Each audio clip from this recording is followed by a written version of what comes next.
Welcome to your favorite channel. 10 years of devotion destroyed in a single day of absolute betrayal.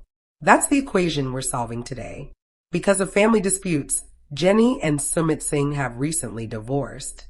After that, Jenny married a young Indian man named Arjun. Yes, you heard that right. Imagine leaving everything behind, your children, your grandchildren, your career, your entire life, and flying halfway across the world for love. Not for certainty, not for security, but for a promise. A promise whispered through Facebook Messenger.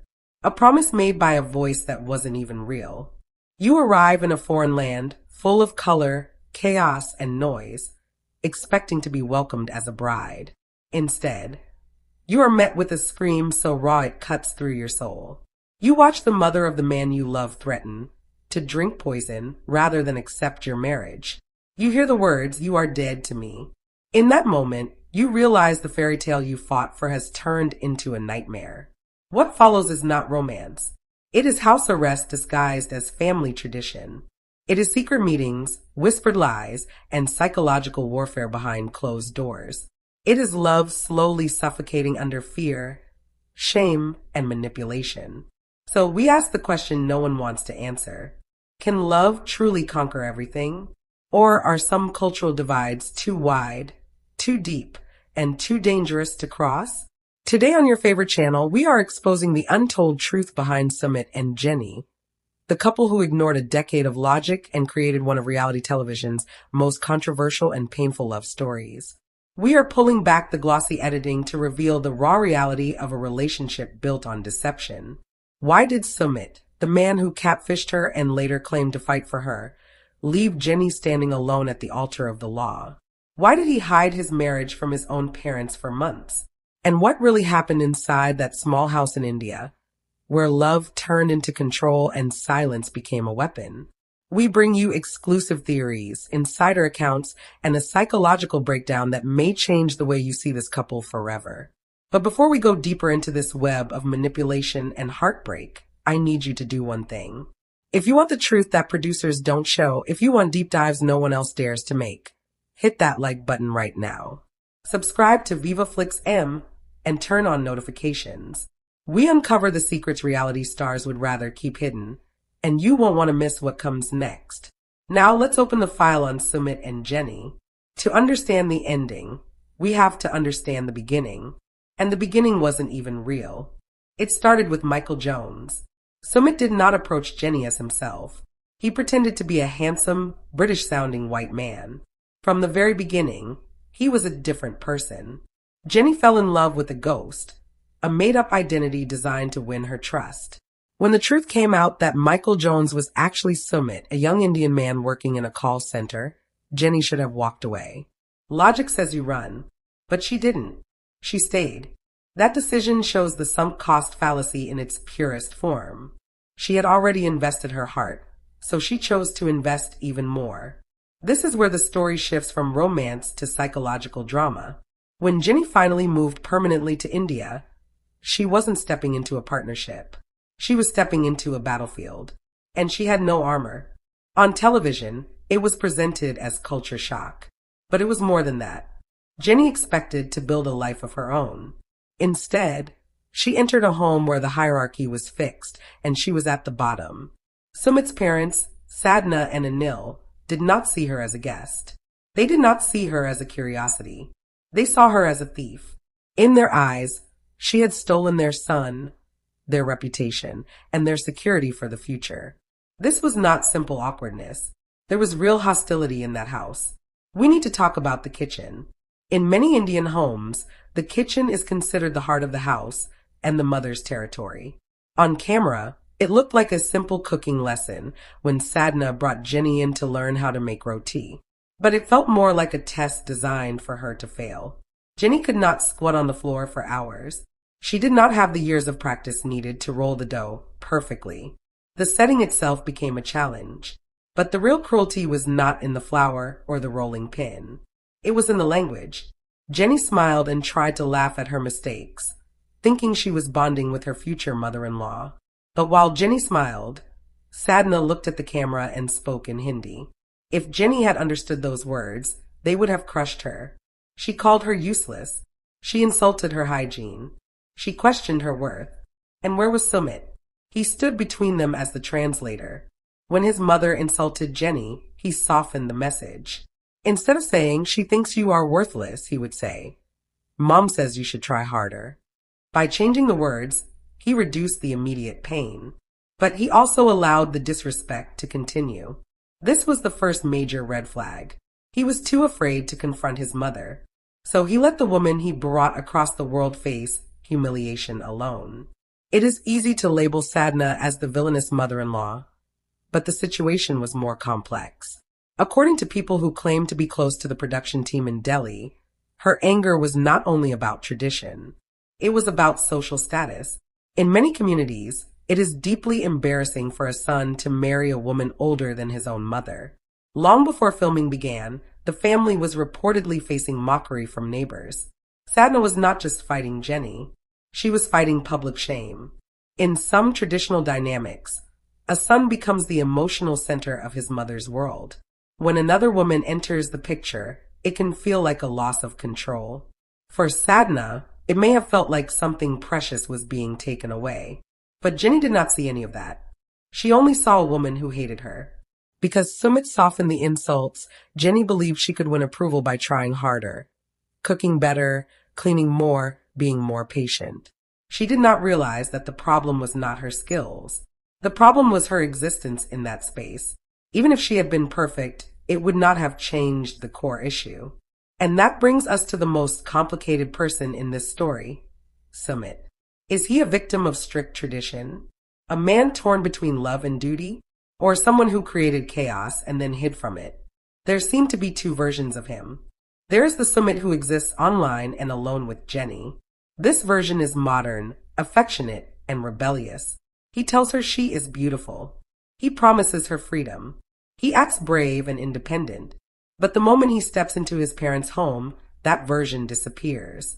He becomes quiet, obedient, and fearful. It is painful to watch this shift. The confident man who once pretended to be Michael Jones fades away, and in his place stands a son who cannot choose, cannot confront, and cannot fully protect the woman he claims to love. And in that space between love and fear, everything begins to fall apart. People who claim they have seen the uncut footage support a theory that is spreading in fan communities. It may be unpopular, but listen carefully. The theory says Sumit enjoys this double life. As long as Jenny and his parents are separated and in conflict, he remains the center of attention. They are fighting over him. He becomes the prize. When two women compete for his love, his mother and his partner, it feeds his ego. If he actually solved the problem, he would just be a normal son or husband. But in the middle of chaos, he is the main character. Look at the dinner table scenes. His parents openly criticize Jenny's appearance. They call her old. They mock her aging skin. And Sumit sits there quietly, staring at his plate while eating. He says nothing. This silence is not just fear. It is a choice. Defending Jenny would require emotional courage. It would mean confronting his parents and risking their anger. Instead, he chooses comfort. He keeps Jenny's love without paying the price of protecting her dignity. That decision destroys the last protective barrier she believed she had. Jenny thought Sumit was her shield. In India, she realized he was paper thin. Imagine being 60 years old in a foreign country, completely dependent on a man who cannot even look his father in the eye. Think about the silence in that house at night. His parents force you to sleep in a separate room, humiliating you and reducing your relationship to something that feels like roommates. You don't speak the language. You don't drive. You have no friends. And your only ally becomes weak the moment his mother raises her voice. But there was an even darker truth that began long before these scenes. We have to talk about the secret wife. When Jenny first traveled to India believing she was visiting her boyfriend, Sumit was already married. He was hiding a wife, either in another part of the home or in a different residence entirely. This was not a small lie. He wasn't hiding a mistake or a minor secret. He was hiding a person, a legal marriage, a human being. Reports suggest that this arranged marriage was already failing before Jenny entered the picture. But according to insider rumors, Sumit used Jenny as his escape plan without telling her. She did not know she was the exit door. He made her an unknowing participant in adultery. Some theories claim that his family lost as much as $20,000 during the divorce settlement with his first wife. It is said that Jenny helped contribute to that cost because she was desperate to be with him. If that is true, the power dynamic completely changes. It would mean Jenny paid for his freedom. She financed his release. And yet, even after the divorce was finalized, Sumit still would not give her what she wanted most: legitimacy. He delayed again and again. Why? This is where the astrologer enters the story, one of the most controversial twists in the series. When tensions rise and his parents seem ready to throw Jenny out, they suddenly decide to consult a family astrologer. Astrology plays an important cultural role in many Indian families, so on the surface, it makes sense. But the timing feels convenient. After strongly opposing the marriage and calling it social suicide, the parents suddenly agree to let the stars decide. In a surprising turn, the astrologer suggests the marriage might actually benefit Sumit. Now here's the theory that changes everything. What if the astrologer was paid? Or what if Sumit and his parents expected the astrologer to reject the marriage, using him as a delay tactic, only to be shocked when he approved it? Look at Sadhna's face during the reading. It doesn't look relieved. It looks confused. She may have hoped the stars would forbid the marriage, so she wouldn't have to take responsibility for rejecting it herself. Once the astrologer approved, the strategy had to change. They could no longer blame destiny. So instead of spiritual blockage, the approach became psychological pressure. If they couldn't claim the stars were against the marriage, they could make Jenny's life so miserable that she would leave on her own. And what about Sumit? The astrology delay bought him time. Every day spent waiting for a right alignment was another day he didn't have to marry Jenny. He kept her in suspension. Giving someone constant hope without resolution is dangerous. But that is exactly what he did. He fed her small pieces of reassurance. Never enough to satisfy her, just enough to keep her waiting. She waited for his parents' approval. She waited for the stars. She waited for the divorce papers. She waited for visa extensions. For years, she lived inside the waiting room of Sumit's hesitation. Then came the legal betrayal. Up until this point, the story could be viewed as a tragic love story, like Romeo and Juliet set inside traditional India. But now the tone changes completely. This is no longer just forbidden love. It becomes psychological manipulation. To understand how serious this betrayal was, we need to understand the stakes. Jenny was not just visiting. She was on a ticking clock. Her visa was close to expiring. In international relationships, a visa is everything. If it expires, the relationship can collapse overnight. In America, Jenny had already sold her belongings. She no longer had her apartment. She was living out of suitcases in a home where she was not welcome. A marriage certificate was the only thing standing between her and a one-way flight back to uncertainty in California. The plan seemed simple. They would marry under the Special Marriage Act. But the Indian legal system is complex. It requires documentation, public notices, and a 30-day waiting period. It tests your commitment. Jenny was ready. She had her paperwork. She was determined. Sumit played the part of the excited groom perfectly. He held her hand in the rickshaw. He smiled when she talked about their future. He took her to the lawyer's office. But behind that smile, something else was happening. According to insider reports, Sumit had already spoken privately with the lawyer before filming that scene. The meeting may not have been a real step forward. It may have been staged. When they sat down, Jenny expected good news, a date, a final step, progress. Instead, the lawyer announced that the process had stopped. The file had not been moved forward. Jenny was confused. She asked why. Then the truth came out. It was not a clerical error. It was not bureaucracy. Sumit had told the lawyer to pause the case. Imagine Jenny's reaction in that moment. The shock. The physical drop in her stomach. The man sitting next to her, holding her hand, had secretly stopped the very marriage he claimed to want. He had met the lawyer privately and instructed him to delay everything. Why would he take her there just to expose himself? This is classic passive-aggressive avoidance. Sumit is afraid of direct conflict. Instead of saying no, he arranges for someone else to say it. He wanted the system to reject the marriage, so he could shrug and say, "We tried." He wanted to blame bureaucracy instead of admitting hesitation. But the lawyer revealed the truth on camera. Whether out of frustration or honesty, he exposed Sumit's role. In that moment, the mask slipped out. In that moment, everything changed. Until then, Jenny had been fighting his parents, fighting tradition, fighting time. But now she realized she had been fighting the wrong enemy. The real obstacle was sitting right beside her. You could see it in her face. The confusion turned into disbelief. The disbelief slowly turned into clarity. For years, she had defended him. She had told herself he was trapped, that he was scared, that he just needed more time. But this was not fear. This was action, a deliberate decision. He didn't forget to file paperwork. He didn't miss a deadline. He actively stopped their marriage. That realization shifts the entire story. Because now we are not talking about a man torn between two worlds. We are talking about a man who benefits from never choosing. Think about the pattern. When his parents pressured him, he told Jenny he was trying.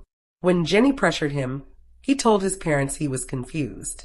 He adjusted his personality depending on who was in front of him. With Jenny, he was romantic and brave. With his parents, he was obedient and helpless. With the lawyer, he was cautious and strategic. This is not weakness alone. This is control through indecision. By never fully committing to either side, he kept both sides emotionally invested. His parents kept fighting because they believed they could still win him back. Jenny kept waiting because she believed the wedding was just one step away. And in the center of it all stood Sumit, never forced to fully lose anyone. That is the power of delay. It keeps hope alive while avoiding responsibility. Jenny, on the other hand, was running out of time. Every extension of her visa was another gamble. Every argument in that house was another crack in her emotional stability. She had already sacrificed everything familiar. Her family, her country, her independence. And what did she receive in return? Promises, postponements, excuses. There is something psychologically damaging about living in uncertainty for years. It erodes confidence. It creates self-doubt. You start questioning your worth. You start thinking, maybe if I were better, braver, younger, more patient, this would work. But the truth is, the problem was never her patience. It was his avoidance. After the lawyer revealed the truth, the dynamic between them shifted. For the first time, Jenny was not just hurt by his parents. She was hurt by him. The shield she believed in shattered completely. And here is where many viewers change sides. Up until that point, audiences saw them as a couple against the world. After that scene, it no longer looked like two people fighting external forces. It looked like one person pulling strings while the other clung to hope. Some fans argue that Sumit truly loved Jenny, but was paralyzed by fear. That cultural pressure can break even strong personalities. That the weight of family honor in certain communities is enormous. That may be true, but love without action becomes manipulation. Intentions do not matter if behavior contradicts them. If he loved her enough to defy his parents, why not love her enough to sign the papers?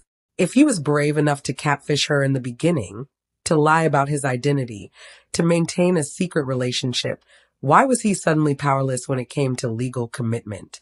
Courage appeared when secrecy was required. It disappeared when accountability was required. That contrast is impossible to ignore. And let's go back to the financial aspect. If the rumors about divorce costs are accurate, then Jenny not only invested her emotions, she invested her money. She helped clean up the consequences of his first marriage. She stood by him through public humiliation. She tolerated insults about her age and appearance. She lived in a house where she was unwelcome, all for the promise of legitimacy. But legitimacy kept moving further away. There is also the uncomfortable question. Did Sumit ever fully imagine a future with her long term? Or was the relationship more powerful as a fantasy than as a reality? Online, across screens, love can exist without daily pressure. It thrives in distance, in stolen moments, in dramatic declarations. But marriage is ordinary. It is routine. It is bills, responsibility, compromise. Maybe the fantasy version of Jenny was easier to love than the legal reality of being her husband. That possibility is painful because it suggests that Jenny was fighting for a future that only existed in her mind. As the tension grew, the household atmosphere became heavier. His parents did not soften. The insults did not disappear. And Sumit remained suspended between rebellion and obedience. Eventually, every relationship reaches a breaking point, not because of one explosive argument, but because of repeated small betrayals. Trust does not collapse in a single dramatic moment. It weakens slowly. For Jenny, the lawyer's office was not just about paperwork. It was proof that she could no longer rely on his words. And once trust fractures,